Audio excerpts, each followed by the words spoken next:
There are a bunch of wild turkeys up there. So I will do a recall. I don't know if you can see them, but there's just a bunch right there. So I'll do a recall on these dogs.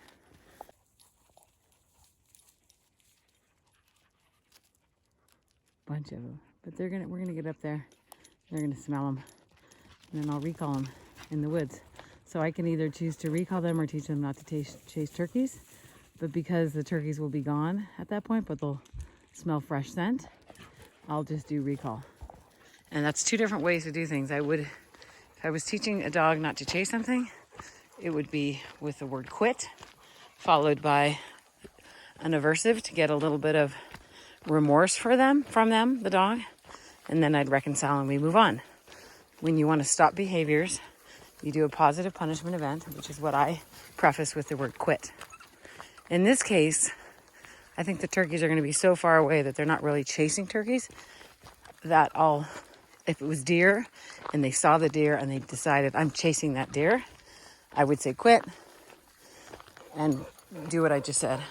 In this case, they're going to get on the scent of it, and that's when I will say come. And if they don't come, then they get an aversive, which is e-collar, tone, that will roll into stim. But see, the difference between saying come or quit is they all know what come means. If I say come and they come the first time, they can avoid any of the aversive stuff, literally. If they don't come, then it gets turned on and they can escape it and they'll still come. So I'm working on a come. That's called negative reinforcement versus positive punishment. So if I say quit, it's positive punishment.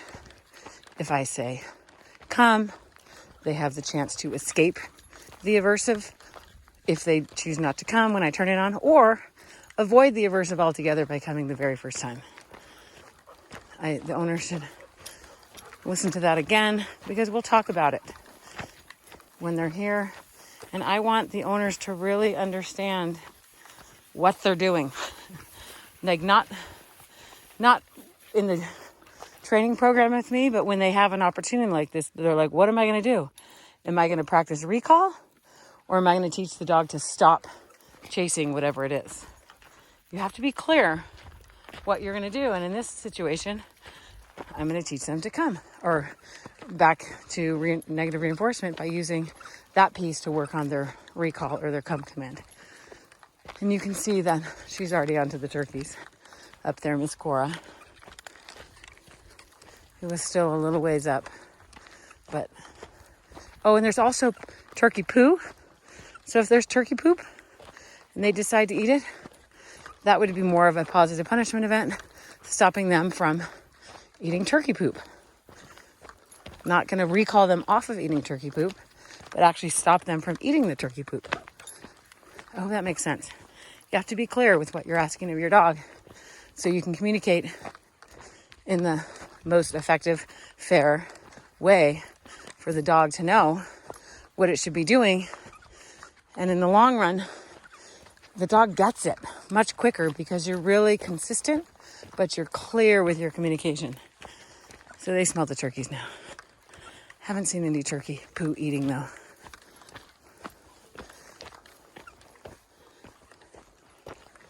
So she's a tone recall. Oh, she heard me. I don't know what she did.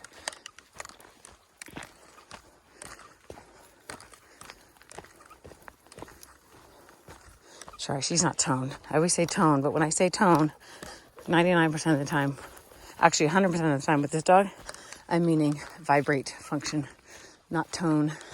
And it is this T button for the vibrate. Break! And again, she can't hear me, but I still say the words. Okay, this is where they were. But I don't know. Oh, there goes Cora. Let's practice the Cora recall. Oh. There was a turkey poo. No. Quit. Quit it.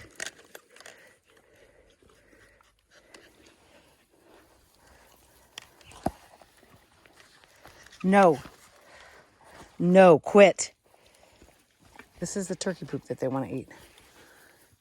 Quit. Quit it. Quit it.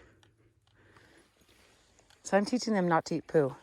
And if this girl does it, I might do it in a different fashion of just zapping the turkey poo. Oh, good girl. She didn't do it. Let's go. Wait. Let's go. And then reconcile. Come on, bud. I'm not mad at you. Not mad at you either. Just don't eat poo. Just don't eat the poo.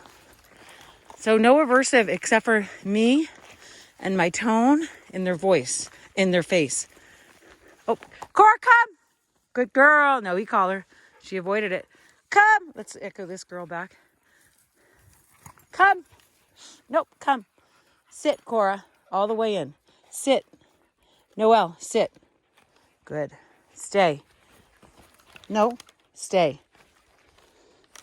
Stay. Break.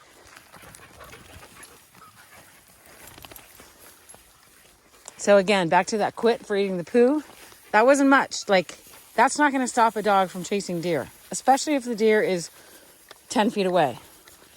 If the deer were 110 feet away, yeah, maybe, but is it going to stop it in the long run? No, because the deer is running and it's like invokes this chase, right? The dog's like, I have to chase it. Eating a piece of poop on the ground is this very still, inanimate object. And it's much easier to quit that in that moment with that quit that I did. But to be perfectly honest, what I do for poop eating like that is because I don't want the dog to think, oh, she's not around to say quit, so therefore I can eat the poop. I want them to think, oh, poop, I'm not eating that. Because that got, like, weird things happened. And that's weird, quote unquote, weird thing happening would be using the e-collar at appropriate number for that dog. Could be 20, could be 80. Depends on the dog. And I would, here's the poo, right? Here's the poo. As soon as the dog goes, smell, and then goes to eat it, boom, e-collar. Pop that dog out of there. They look at it like, whoa, that's weird. Then maybe it takes one more time with deer poo or turkey poo, and then they're like, I don't need to eat that poop anymore. And that popping out needs to be safe, emergency. Touching hand on hot stove. Whoa, I didn't get fully burned, but I'm not doing that again. So that's how I stop poop eating, whether it's their own feces, animal feces, out camping, human cat hole feces, whatever. I like to do it fast and be done, one and done, maybe two and done, but I like to say one and done. Dog is starting to smell that poop.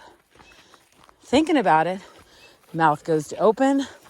Number for me would be high because I want to tap and pop that dog out of there.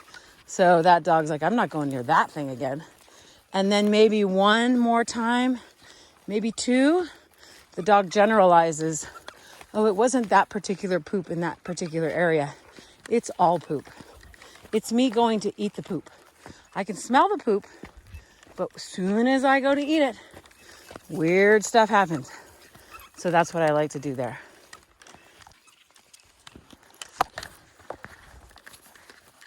Here we go. Just like that. And with Noelle, like that.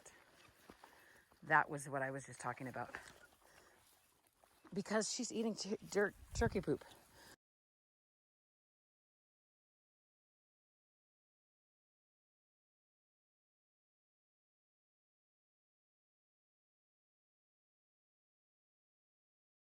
That's exactly what I do. And I'm standing there, granted. So she's equating it with me. But if it were just her and I out here, it's a lot easier to make sure I just get her. I did her, but not as a high of a number. I tapped her out of there. And I could have a conversation. Noelle, don't eat the poop. No poop eating. Quit it. Let's go. But I really personally want it to be about the poop. So that way, if I'm not there, she's not eating it. Let's call Cora with the tone because she's not here. There she is. I was tone. Good girl. Good girl. A little check-in. Good dog. Yeah. Cora, sit. Cora, sit.